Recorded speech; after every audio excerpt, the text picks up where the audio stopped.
Hello everyone, কেমন আছেন সবাই? আশা করছি সবাই অনেক ভালো আছেন। আমিও আগের থেকে একটু ভালো আছি।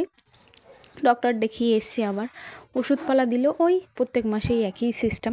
চলো কি আর করা যাবে, এইভাবেই চলতে হবে। জানি না এর থেকে মুক্তি পাবো কবে। সকাল সকাল দেখলাম একটু রোদ্দুর ভাবটা এসছে, ওই জন্য যত দুনিয়ার কাপড় জামা ছিল সব একে একে কেচে মেলে দিচ্ছি। আজকে ভিডিওর ডেসক্রিপশান থেকে আপনারা বুঝতে পেরেছেন যে আমার এই ছোট্ট রাজপ্রাসাদটার ভিডিও আজ তোমাদের সঙ্গে শেয়ার করব। হয়তো আমার ঘরে তেমন কিছু নেই, কিন্তু এটাই হলো আমার কাছে রাজপ্রাসাদ। সবার কাছেই, মাটির ঘর হোক বা বেড়ার ঘর হোক বা অট্টালিকা হোক, সবার কাছেই স্বামীর ঘর মানে রাজপ্রাসাদ। এটা আমি মনে করি, জানি না আপনারা কে কী মনে করেন। আমার তো মনে হয় সব নারীরা এটাই মনে করে, বিয়ের পর স্বামীর যেমনই ঘর হোক না কেন, সেটাই হলো তার কাছে রাজপ্রাসাদ। আর ডক্টর আমাকে কী সাজেস্ট করেছে চলো তোমাদের সঙ্গে একটু বলে নিই।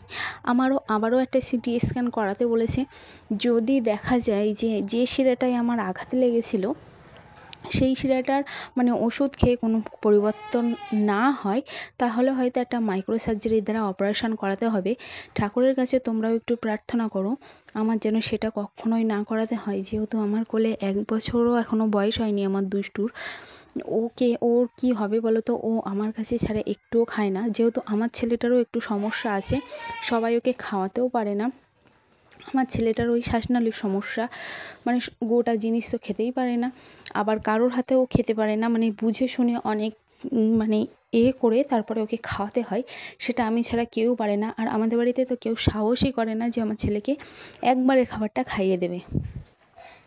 চলো অনেক বকবক করে ফেললাম, এবার কাজের কথায় আসি। আমার বিয়ের সময় মানে পণ হিসেবে আমার শ্বশুরবাড়িতে তেমন কিচ্ছু যায়নি। আমার বাবা আমাকে একটা ড্রেসিং টেবিল, এটা এখন দিয়েছে এই ঘরে ওঠার পর, আর একটা বক্স আনলা, শোকেস, আলমারি। খাট দিতে পারেনি, কারণ খাট ছিল, ওর জন্য আর খাটের কথা কিছু বলেনি। ড্রেসিং টেবিল বাবার কাছে চেয়েছিলাম, তখন হয়তো দিতে পারিনি, কিন্তু আমরা এই ঘরে উঠেছি, এখন দিয়েছে। আর একটা ফ্রিজ কেনা মানে দেবে আমার বাবা, এখনও দেয়নি। শীত পড়লে একটা ফ্রিজ নেওয়ার চিন্তাভাবনা আছে। আজকে রান্না করব মানে পোনা মাছটা আমার খেতে অতটা ভালো লাগে না, ওর জন্য আমার জন্য একটা তেলাপিয়া মাছ নিয়েছি। খাওয়া দাওয়া করে আরামসে ছেলে আর মা মিলে ঘুমিয়ে পড়েছিলাম। ওর বাবা আজকে দুপুরে বাড়িতে আসেনি, দোকানেই আছে। চলো তোমাদের সঙ্গে তাহলে আমার এই রাজপ্রাসাদটার ভিডিওটা শেয়ার করেই ফেলি। চলো, এই যে আমার এখনও আলাদাভাবে রান্নাঘর হয়নি, বারান্দার বাঙ্কারের উপর গ্যাস রেখে আমি রান্না করি। আর এই যে মিটকেসটা দেখছো, এটার একটা কাহিনী আছে, পরে একদিন বলবো। এটাতে আমার সব মশলাপাতি এই সমস্ত সব কিছু রেখে থাকি। আর সারা বারান্দায় দেখছো আমার কাপড় জামা সব ছড়ানো। কয়েকদিন যাবৎ যা বৃষ্টি হচ্ছে, মানে ছড়ানোটা ছোটো বাচ্চা থাকলে একদম স্বাভাবিক। এই যে হলো আমার স্বর্গপুরী। হ্যাঁ, আপনারা বলতে পারেন এটা আবার স্বর্গপুরী, আমার কাছে এটা সত্যিই স্বর্গপুরী। আমরা যে এই ঘরে এসেছি, এটা আমার অনেক দিনের আশা ছিল যে ওই ঘরে আমি নিজের মতো করে সাজাবো। সমস্ত সবটা এখনও সাজিয়ে উঠতে পারিনি, কিন্তু খুব তাড়াতাড়ি সাজিয়ে উঠবো। আর এই খাটের ডিজাইনটা তোমাদের কেমন লাগছে একটু জানিও। ড্রেসিং টেবিলের কাজটাও পুরো হয়নি, কাজটা লাগালে কমপ্লিট হবে। আর এই যে র্যাকটা দেখছো, এটা আমার দুষ্টুর খেলনা রাখা, অগোছালোভাবে পড়ে আছে। আলনাটাও তেমনভাবে গোছানো নেই। শোকেসটা আমি সবসময়ই গুছিয়ে রাখি, কারণ শোকেস ঘরের সামনেই থাকে, তো গুছিয়ে না রাখলে একদমই ভালো লাগে না। এই হলো আমার ঠাকুরের সিংহাসন।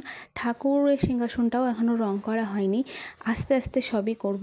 আর এই যে আলমারিটা দেখছো, এই আলমারিটা নিয়েছিলাম আমি 3 পাল্লার। এখন সুবিধা হয়েছে, দুষ্টুর কাপড় জামা এক সাইডে থাকে। আর ওই যে ফটোটা, ওটা হলো আমার দুষ্টুর অন্নপ্রাশনে, দুষ্টুর পাপা আর আমি। ফটোটা কেমন লাগছে বলো তো? আমাদের ঘরের মানে রূপটাই বাড়িয়ে দিয়েছে এই ফটো। চলো সব জিনিসটা একবার করে তোমাদের আবার ঘুরিয়ে দেখিয়ে দিলাম। আমার ঘরে দেখানোর মতো আর কিচ্ছু নেই। আর এই হলো আমার ক্যামেরাম্যান, এই আমার ডান হাত বলতে পারো, সব সময় আমার সাথেই থাকে। চলো সেই পর্যন্ত, টাটা।